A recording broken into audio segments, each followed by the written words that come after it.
Assalamualaikum warahmatullahi wabarakatuh. Halo guys, dan di sini kami akan sedikit berbincang-bincang mengenai apa sih itu renang. Nah, sebelumnya perkenalkan saya Rita Ayani dengan NIM 23086094 dan rekan-rekan Saya Alvin Agrianda dengan NIM 23086132. Halo, perkenalkan nama saya Anwar Ferdiansyah dengan NIM 23086128. Saya Dia Alamsyah dengan NIM 23086345. dan saya Misha Dawansa dengan NIM 23086284. Nah, gimana nih guys kalau kalian kuliah sama Pak Berto? Nah, gimana nih bisa renang belum? Kalau pengalaman saya pribadi sih, saya udah bisa renang dari kecil. Cuman kalau untuk teknik yang benar ya perlu kuliah lagi lah, perlu belajar lagi gitu. Teman-teman di sini apakah semuanya sudah UTS atau belum? Alhamdulillah udah, tapi baru beda-beda ya. Kalau Beda-bedanya kami belum. Oh. kita perlu latihan lagi ya. Harus ya, jadi dia lagi. Mungkin ya untuk lebih dalam ya. Lebih dalam lagi hadir tua atau buat bisa menambah pengalaman biar kita bisa tes lagi ya Ki. Ya, benar. Masa ketinggalan sama yang udah gitu. Benar-benar. Lomba Fit. Ya. Gimana kemarin ya? Resep kan? Saya puji Tuhan siapa? Boleh sedikit nih Bang diperkenalkan bagaimana biodata atau dari apa? Oke, baik. Perkenalkan nama saya Bangkit Salam Marwau. Saya dulu kalau boleh diulik sedikit sekilas pendidikan saya kuliah di FIK UNB Universitas Negeri Padang. Jurusan saya kepelatihan. Kebetulan cabang spesialisasi saya renang. Cocok sekali. Pas ya. Nanti guys dengan topik kita ini. Gimana sih Pak hari-hari setiap hari ini? Oke, kesibukan saya sih ya biasa. Di satu sisi saya wasit juga, wasit futsal, terus saya juga ngajar di sekolah masih, dan baru-baru ini lagi sibuk saya lagi melatih untuk persiapan tes masuk angkatan. Oh. Jadi ada Bimbel bimbel ya.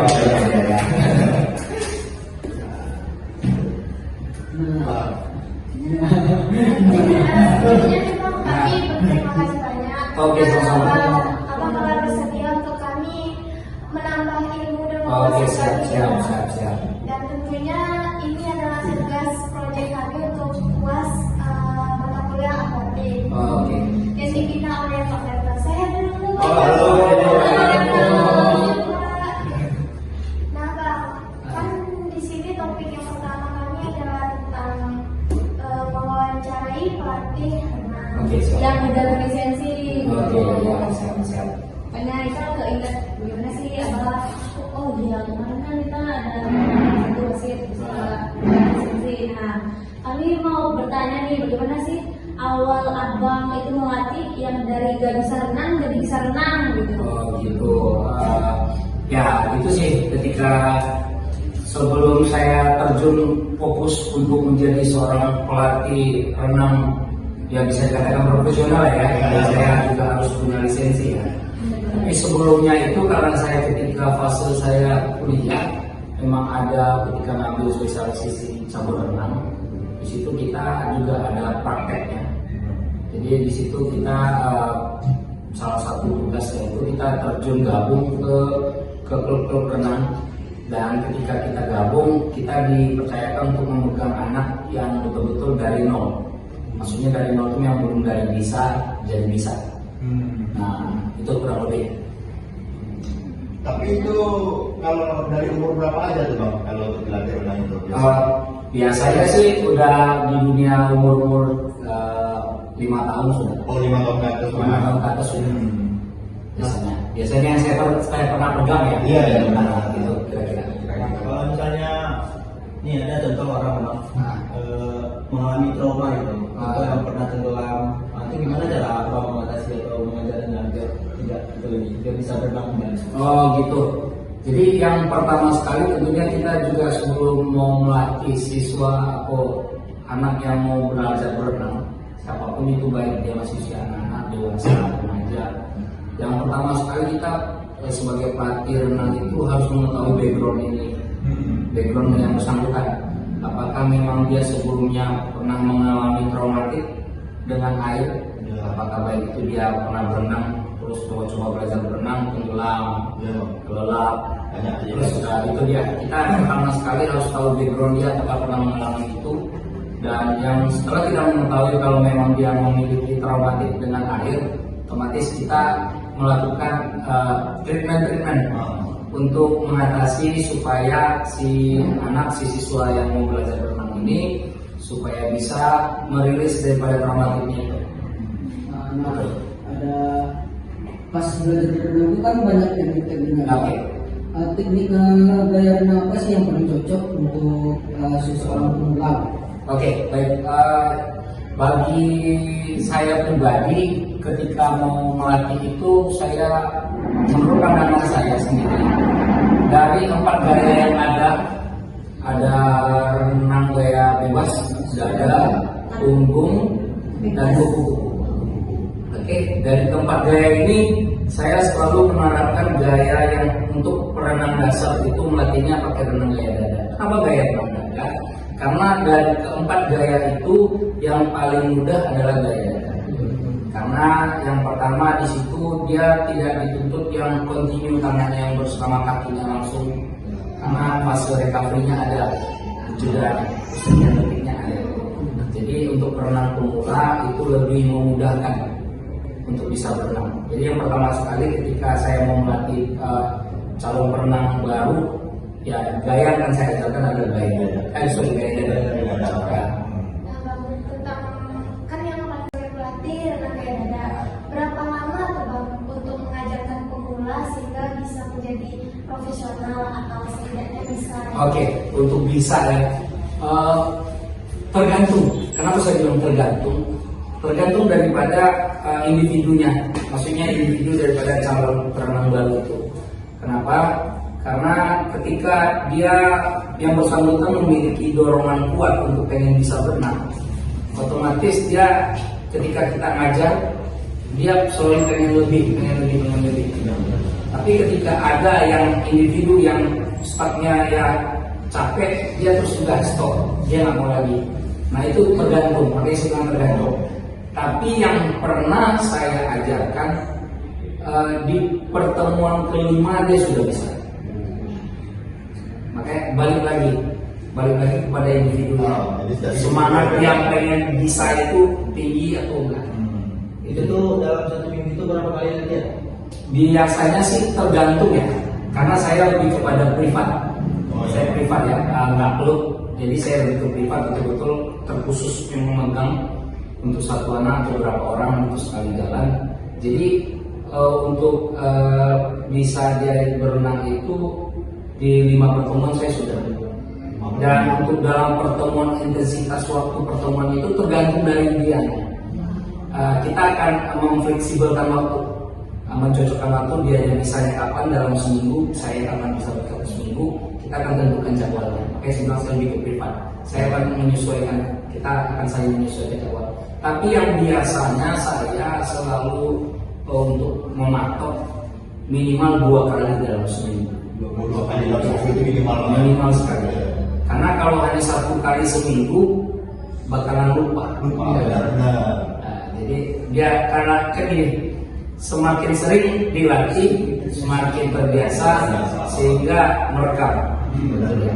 Jadi kalau itu Bang, dalam 1 kali sesi latihan itu biasanya berapa jam tuh Bang kalau semalam? Saya patoknya sejam. Sejam itu minimalnya tuh? Iya. Minimal sejam. Minimal sejam. Tapi bisa lebih Bang ya? Bisa lebih kalau dia sanggup. Oh.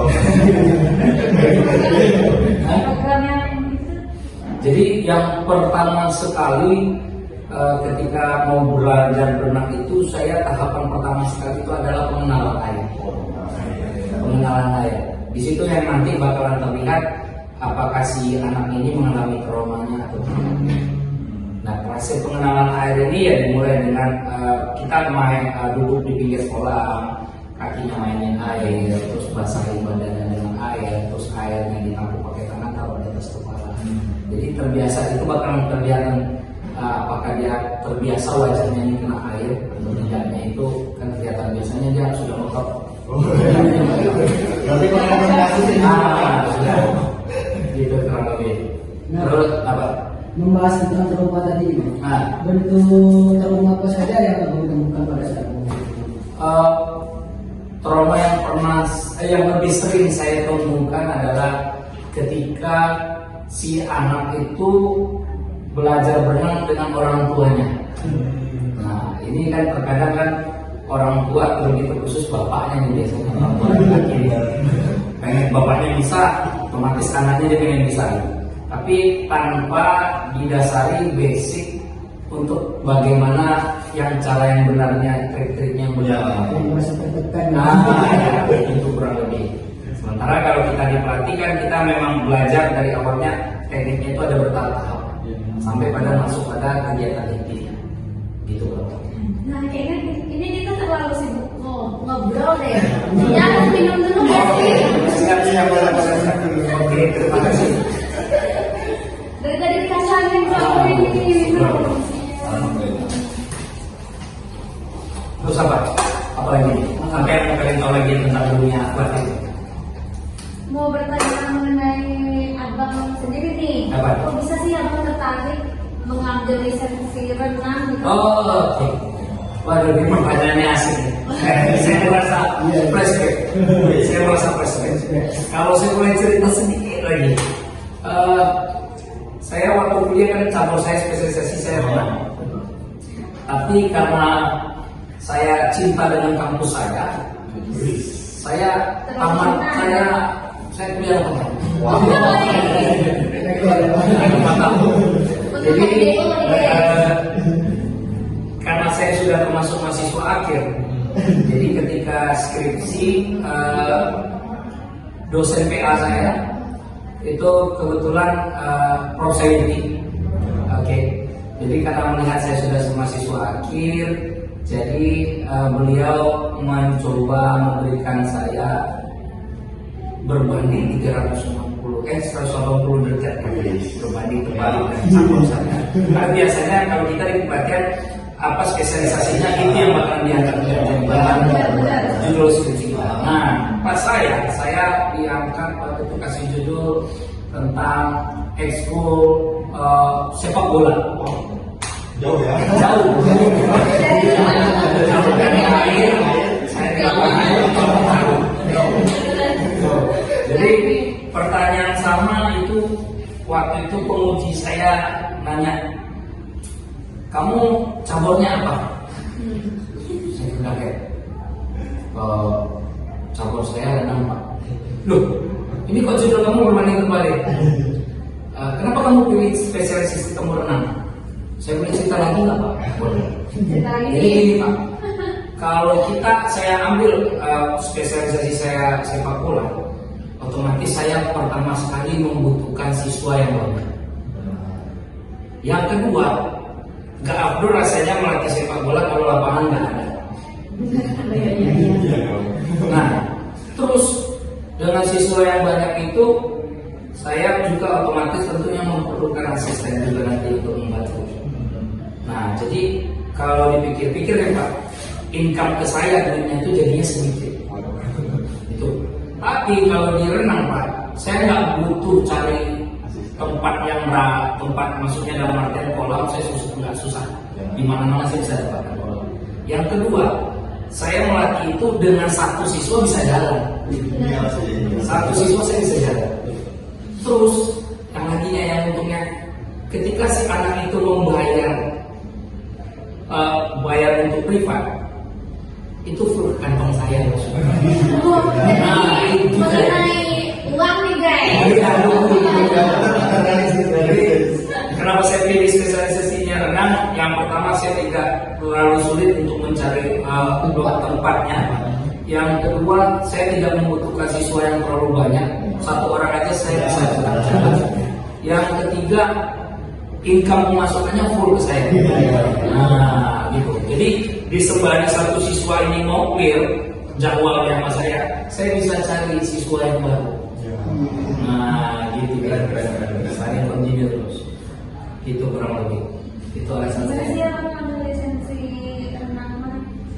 Saya kalau ngambil lisensi, saya ngambilnya di Bandung. Kalau saya baru resmi punya lisensi 2023 saya baru ambil. Baru tahun kemarin saya di Bandung. Saya baru ambil di Bandung setelah COVID itu perdana dibuka. Karena COVID ada jeda kan yang berinteraksi. Itu dia perdana buka saya ambil supaya di satu sisi kenapa saya mengambil lisensi supaya saya bisa lebih profesional lagi, dan kedua tidak akan yang berinteraksi. Itu dia perdana buka saya ambil supaya di satu sisi kenapa saya mengambil lisensi supaya saya bisa lebih profesional lagi, dan kedua nilai saya lebih naik lagi tuh. Saya punya price dan naik lagi gitu. Dengar-dengar di Bandung nggak ada kopi ya, adanya teh. Ya, kita Bandung ada sudah. Bisa jadi. Oke, siap. Ini dari kalian pada bisa berenang belum? Atau mau ada yang tertarik mau saya aktivatin? Saya dulu privat, siapa yang mau privat? Nanti guys, hubungi diri bang. Bukan nggak bisa rekam bang, cuma nggak terbiasa. Karena mungkin kesibukan lain ya dia. Dan juga mungkin karena kalau misalnya nggak ada laut atau sungai, Oh gitu. terlalu di kampung. Tapi kan mereka ini kan ada beberapa yang belum puas bang. Kalau untuk latihan, kalau untuk luas kami ini untuk prakteknya itu 200 meter coba. Aduh, masih pendek. Tapi beberapa nggak bisa. Mungkin untuk menambah tenaga gitu atau biar mampu itu programnya apa ya bang? Kalau saya untuk masalah nafas lebih bagusnya dilatih satu. Kalau dilatih bang ya, Dan rajin jogging, terus sepeda. oh sepeda lah ya. Kenapa sepeda? Lebih bagus ke sepeda lagi. Karena di situ satu kita latihan nafas. Yang kedua kita latih kaki. Karena berenang kita motornya di kaki, mesinnya di kaki. Benar-benar. Tapi lagi juga di kaki mas. Iya, Kan itu contoh ada kedua lagi. Oh berarti tidak pure latihan di air terus bang? Tapi di barang saya nggak sekali. Oke, siap. Tapi kok nggak bisa gitu kayak pernapasan nggak bisa setenang itu kalau dia aja. Ya bang, banyak kan panik gitu. Makanya saya bilang biasakan wajah kita itu tebar basah. Terus ketika kita sedang tidak di kolam, kita melatih gerakannya itu supaya lebih luas. Maksudnya luas di sini supaya gerakan kita lebih bagus. Jadi sudah terbiasa. Makanya dari awal saya bilang tadi, sistem otot ini merekam. Benar. Otot ini merekam. Jadi kita terbiasa seperti itu ketika di air kita menggantikan. Kebiasaan ya. Jadi kalau untuk masalah di air, yang kedua itu kita gini, kita bernafas terbiasa, maksudnya sama seperti kita di darat dan di air. Bedanya itu kita ngambil nafas kalau di air kita pakai mulut, keluarin dari hidung. Tapi kalau kita di darat lewat hidung semua. Jadi ketika di air kita buang nafasnya sama seperti kita di darat. Dalam artian buang nafasnya nggak sekaligus habis. Gitu dia. Jadi ambil nafas, keluar, ambil nafas. Terus ketika masuk kepala di dalam air, buang nafasnya pelan-pelan, tidak langsung habis. Tapi mungkin balik lagi ke fase awal bisa akan terbiasa. Iya, rajin latihan. Perlunya itu programnya mungkin. Poin pentingnya tuh latihan. Latihan bang. Jangan kebentur, ulangi lagi, kebentur, ulangi sampai lagi terbiasa sudah bisa dapat. Tapi kalau untuk misalnya gaya bebas loh, kan itu kan dominan kaki juga, tangan juga. Tapi kemarin waktu puas gaya bebas tuh bagian paha sampai ke kaki tuh rasa kram gitu. Itu cara atasnya gimana? Rasa kram itu ya di mana-mana pastinya stretching kita perlu. Stretching bang. Ya, stretching sama warming up kita perlu. Lebih Karena kita bakalan di air, motor kita harus panas dulu.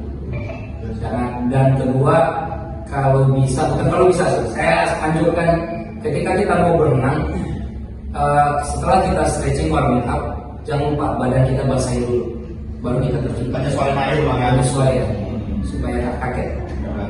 Iya. Untuk pendinginannya itu gimana? Pendinginan maksudnya gimana? Setelah itu. Ya. Setelah kita melakukan aktivitas, ulangi lagi seperti yang kita stretching tadi. Itu aja. Kita melenturkan lagi otot kita. Gitu. Ya, soalnya kemarin tuh waktu kaki dari paha sampai ke ujung kaki ini rasa nggak berdaya lagi. Berat. Tapi itu apa lagi? Rasa nggak punya kaki lagi. Sampai nggak bisa berjalan lagi. Oh iya, waduh kacau. Berarti mulai latihan dan atau gimana? Tapi yang perlu kita ingat juga bahwasanya di dalam berenang itu ada yang namanya streamline. Apa tuh bang? Bukan, ini bahasa. Jadi posisi streamline itu adalah posisi di mana kita tubuh kita ini satu garis lurus sama air. Jadi jangan ini ada badannya. Ketika kita berenang ini dari ini pinggang ke atas ke bawah ya. Tapi dari pinggang ini ke bawah begini. Ini bakalan jadi jangkar kaki kita, jadi pemberat. Semakin kuat kita gini ya makin berat juga lagi karena lebih enaknya itu datar garis. Jadi sekuat apa kita kaki ini melonjak ketika melonjak air semakin cepat kita masak. Ya, emang terasa sih waktu kemarin tuh posisi badan dia. Itu ada triknya lagi tuh latihannya. Boleh dong mau di-share tuh bang? Jadi untuk membuat posisi kita streamline itu latihannya adalah kita bisa pegang bibir daripada tepi kolam. Kita pegang, terus panggul itu, pinggang itu kita kunci naik ke atas. Kunci pinggang, tahan, lalu gerak-gerakin kaki. Kayak bebas tadi ya, kita gerakin terus. Di situ untuk bisa terasa turun, naikin lagi tuh. Angkat lagi panggul sampai posisi streamline. Yang berat, untuk mendapatkan faktor terbiasanya. Banyak kendalanya biasa di situ sih. Belum berenangnya tuh memang masih kayak gini. Karena itu dia, karena posisi kita tidak streamline sehingga menjadi berat. Dan itu makanya mungkin tadi rasa berat itu di kolam kita melatih gerakannya itu supaya lebih luas. Maksudnya luas di sini supaya gerakan kita lebih bagus. Jadi sudah terbiasa. Makanya dari awal saya bilang tadi sistem otot ini merekam. Otot ini merekam. Jadi kita terbiasa seperti itu ketika di air kita menggantikan kebiasaan ya. Nah, jadi kalau untuk masalah di air yang kedua itu kita gini. Kita bernafas terbiasa, maksudnya sama seperti kita di darat dan di air. Bedanya itu kita ngambil nafas kalau di air kita pakai mulut, keluarin dari hidung. Tapi kalau kita di darat lewat hidung semua. Jadi ketika di air kita buang nafasnya sama seperti kita di darat. Dalam artian buang nafasnya nggak sekaligus habis. Gitu dia. Jadi ambil nafas, keluar, ambil nafas. Terus ketika masuk kepala di dalam air, buang nafasnya perlahan, tidak langsung habis. Tapi mungkin balik lagi ke fase awal bisa akan terbiasa. Iya, rajin latihan. Perlunya itu programnya mungkin. Poin pentingnya itu latihan. Jangan kebentur, ulangi lagi, kebentur, ulangi sampai lagi terbiasa saja bisa dapat. Tapi kalau untuk misalnya gaya bebas bang, kan itu kan dominan kaki juga, tangan juga. Tapi kemarin waktu aku puas gaya bebas tuh bagian paha sampai ke kaki tuh rasa kram gitu. Itu cara atasnya gimana? Rasa kram itu ya di mana-mana pastinya stretching kita perlu. Stretching Ya, stretching sama warming up kita perlu. Karena kita bakalan di air, motor kita harus panas dulu. Dan kedua, kalau bisa, bukan kalau bisa, saya anjurkan ketika kita mau berenang, setelah kita stretching warming up, jangan lupa badan kita basahin dulu, baru kita terjun. Penyesuaian air bang ya. Penyesuaian supaya nggak kaget. Iya. Untuk pendinginannya itu gimana? Pendinginan maksudnya gimana? Setelah itu. Ya. Setelah kita melakukan aktivitas, ulangi lagi seperti yang kita stretching tadi. Itu aja. Kita melenturkan lagi otot kita. Gitu. Ya, soalnya kemarin tuh waktu kaki dari paha sampai ke ujung kaki ini rasa nggak berdaya lagi. Berat. Tapi kenapa lagi? Masalah punya kaki lagi. Tapi Sampai nggak bisa berjalan lagi. oh iya, waduh kacau. Berarti mau latihan jadinya atau gimana? Tapi yang perlu kita ingat juga bahwasanya di dalam berenang itu ada yang namanya streamline. Apa tuh bang? Bukan, jadi posisi streamline itu adalah posisi di mana tubuh kita ini satu garis lurus sama air. Jadi jangan ini ada di badan ini. Ketika kita berenang ini dari ini pinggang ke atas ke bawah ya. Tapi dari pinggang ini ke bawah begini. Ini bakal jadi jangkar kaki kita, jadi pemberat. Semakin kuat kita gini ya makin berat juga lagi karena lebih enaknya itu datar satu garis. Jadi sekuat apa kita kaki ini melecot ketika melecot air semakin cepat kita melesat. Ya, emang terasa sih waktu kemarin tuh posisi badan dia. Itu ada triknya lagi tuh latihannya. Boleh dong kondisi itu. Jadi untuk membuat posisi kita streamline itu latihannya adalah kita bisa pegang bibir daripada tepi kolam. Kita pegang, terus panggul itu, pinggang itu kita kunci naik ke atas. Kunci pinggang, tahan, lalu gerak-gerakin kaki. Itu kayak Demas tadi ya, kita gerakin terus. Di situ untuk misal, terasa turun, naikin lagi tuh, angkat lagi panggul, sampai posisi streamline. Yang berat, untuk mendapatkan faktor terbiasanya. Banyak kendalanya biasa di situ sih. Belum berenangnya itu memang masih kayak gini. Karena itu dia, karena posisi kita tidak streamline sehingga menjadi berat. Dan itu makanya mungkin tadi rasa berat itu kaki sudah ekstra, tapi melesat ke depannya kurang jadinya. Kenapa? Berat kayak ini. Mungkin di satu sisi jadi penghambat juga posisi kepala yang tidak melihat ke bawah.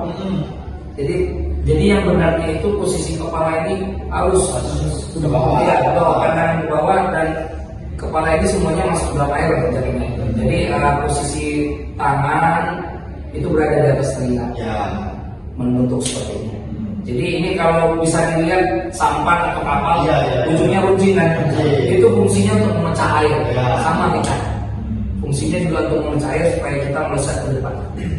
Jadi kepala kelihatan ke bawah, kalau kepala normal ini jadi penghambat. Sementara tujuan kita untuk melesat ke depan. Itu kurang lebih. Baru lagi nih guys. Semoga yang berpuasa cepat selesai puasanya. Ini baru yang pesatnya programnya bisa dicoba. Guys, inilah pengalaman baru untuk kami ya.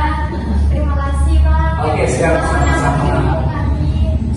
Tapi ini mohon izin Pak, bukan dari kami. Ini mau upload di YouTube sama di Instagram. Oh gitu ya, siap teman. Tugas akhir nih. Iya, tidak apa-apa. Jangan lupa kan nanti di like, subscribe. Oke, siap. Oke, Ingatin juga teman-teman ya. Benar. Saya masih sini membutuhkan penonton yang banyak. Tunggu nih guys, banyak nih guys. Dan ini ya. Oke. Oke, itu saja Bang. Oke, Terima kasih banyak siap, atas sama-sama. telah bersedia sekali lagi Siap. kami untuk menambah ilmu kami. Karena ini sama-sama fit kita kan Bang. Jadi salam olahraga dulu ya Bang. Salam olahraga, jaya. Yang beri dulu nggak sih? Jangan lupa saya.